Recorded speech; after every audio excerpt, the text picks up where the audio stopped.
Okay hi hello నమస్తే welcome back to your channel. నేను MC present మనతోని senior journalist గారు భరద్వాజ్ గారు ఉన్నారనమాట. సార్తో మాట్లాడి తెలుసుకుందాం. కొన్ని విశేషాలు అయితే చాలా ఉన్నాయి సార్తో మాట్లాడే విషయం. నమస్తే సార్. నమస్తే సార్. ఇప్పుడు ప్రజెంట్ మనం చూసినట్టయితే ఇండియా టుడే ఇచ్చిన అంటే పొలిటికల్ లిస్ట్ ప్రకారం 5వ స్థానంలో చంద్రబాబు గారు ఉండటం కారణం ఏంటి సార్? అసలు అంటే 5వ స్థానంలో ఉన్నాడు అని ప్రకటించారు వాడు. అవును. అంటే వారు జరిపినటువంటి సర్వేలో మోస్ట్ ప్రామినెంట్ పొలిటికల్ లీడర్స్ ఎవరు ఈ దేశంలో అనేది వాళ్ళు జరిపినటువంటి సర్వేలో ప్రజాభిప్రాయం ప్రకారమే అంటే మోడీ, అమిత్ షా, ఈ తర్వాత ఆర్ఎస్ఎస్ ప్రముఖులు ఈ జాబితాలో 5వ ప్లేస్లో చంద్రబాబు నాయుడు గారు వచ్చారు. అంటే ఏమిటి దీని అర్థము అంటే కూటమిలో చాలా క్రియాశీలకంగా ఉండటం మాత్రమే కాదు, చాలా కీలకమైన నేతగా చంద్రబాబు నాయుడు ఎమర్జ్ అయ్యాడు అనేది మనకు అర్థమవుతుంది. అంటే ఇదేదో విస్తృత ప్రజాక్షేత్రంలోకి వెళ్ళి వాళ్ళు విస్తృతంగా సర్వే చేశారా లేదా అనేది పక్కన పెడితే ఈ లిస్ట్ లో 5వ స్థానంలో చంద్రబాబు ఉండటం అనేది కూటమి అంటే ఎన్డీఏ కూటమిలో కీలక నేతగా ప్రజలు చంద్రబాబును భావిస్తున్నారు అనే ఇంప్రెషన్ చంద్రబాబుకి ఇవ్వటానికి ప్రయత్నం జరిగినట్టుగా అనిపించింది నాకు. తద్వారా చంద్రబాబును హోల్డ్ చేయటం, ఆ గ్రూప్ తో హోల్డ్ చేయటం అనేది వ్యూహంగా ఈ సర్వే ప్రకటించారు అనేది. ఒక కాంగ్రెస్ నేత ఉన్నాడు ఈయనకు ముందు, రాహుల్ గాంధీ, అది బ్యాలెన్స్ చేయడం కోసం పెట్టారు.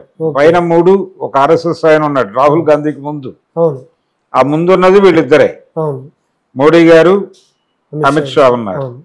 సో వాళ్ళిద్దరూ most popular politicians of India అనేది చెప్పారు. రాహుల్ గాంధీని ఈ సర్వేకి ఒక ప్రామాణికత ఉంది అని చెప్పడం కోసం 4వ నెంబర్లో రాహుల్ గాంధీని పెట్టారు. పెట్టేసి చంద్రబాబుని హోల్డ్ చేయడం కోసం 5వ స్థానంలో పెట్టారు. ఇది వీళ్ళ రాజకీయ వ్యూహం. అంటే ఇది ఇండియా టుడే సర్వే చేసింది అనే దానికన్నా కూడా బీజేపీకి కావలసిన కార్యక్రమాలు నిర్వహించడం కోసం వాళ్ళు హోల్డ్ చేయదలుచుకున్నటువంటి నాయకులకి ఆ భరోసా కల్పించడం కోసం ఈ సర్వే జరిగినట్టుగా అనిపిస్తుంది. అది ఇంతకంటే ప్రామినెంట్ లీడర్స్, ప్రజలు యాక్సెప్ట్ చేసినటువంటి లీడర్స్ చాలా మంది ఉన్నారు. అయినప్పటికీ వీళ్ల పేర్లే ప్రముఖంగా రావడానికి వీళ్లే అంటే టాప్ 10లో చంద్రబాబు ఉండటం అనేది ఆంధ్రప్రదేశ్ రాజకీయాలకి ఆ స్థాయిలో మద్దతు పలికేటువంటి పరిస్థితి ఉందా అనేది ఒక ప్రశ్న. అవును, అందరూ అదే ఆలోచిస్తూ ఉన్నారు. అయితే అది కాదు ఇక్కడ కార్యక్రమం.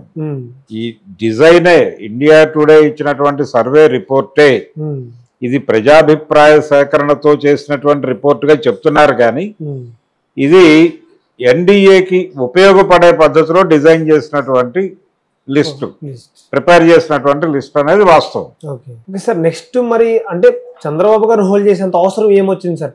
అంటే ఓన్లీ ఆంధ్రప్రదేశ్ లో బీజేపీని ఇంకా బలపరచాలనా? బీజేపీని బలపరచడం కాదండి, ఇక్కడ ఉన్నటువంటి కూటమి ప్రభుత్వాన్ని, అంటే కూటమి ప్రభుత్వంలో ఏ రకమైన అభద్రతలు పోగుపడకుండా చూసుకోవటానికి ఎన్డీఏ చంద్రబాబు మీద చాలా కీలకంగా అంటే తీక్షణంగా చూస్తోంది, గమనిస్తోంది. ఆయన ప్రతి కదలిక వాళ్ళ దీనిలో ఉంది, వాళ్ళ దృష్టిలో ఉంది. అందుకని ఎప్పటికప్పుడు చంద్రబాబుని సంతృప్తి పరచడం ద్వారా ఆయన్ని తమ హోల్డ్లో పెట్టుకోవడం, ఇది వాళ్ళు బలంగా చేస్తున్నారు. అందులో భాగంగానే ఈయనకి 5వ స్థానంలో చోటు కల్పించారు. మరి 4వ స్థానంలో చూసినట్టయితే రాహుల్ గాంధీ గారిని పెట్టడానికి ముఖ్య ఉద్దేశం ఏంటి? ఏం లేదండి, మా తర్వాతే ఉన్నాడు రాహుల్ గాంధీ, మా తర్వాతే ఉన్నాడు అనేది ఒకటి ఎస్టాబ్లిష్ చేశారు. రెండోది ఈ దేశంలో బీజేపీ తర్వాత కాంగ్రెస్ ఉంది అనేది చెప్పాలి వాళ్ళ ఉద్దేశం.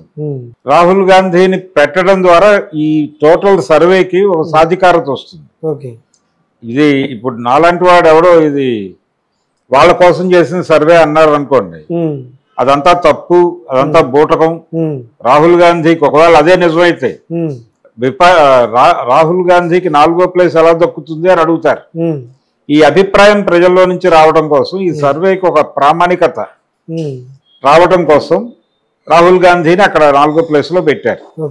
అది కూడా వ్యూహమే. ఇలా అనేక వ్యూహాల వేదికగా ఇండియా టుడే సర్వే కనిపిస్తోంది.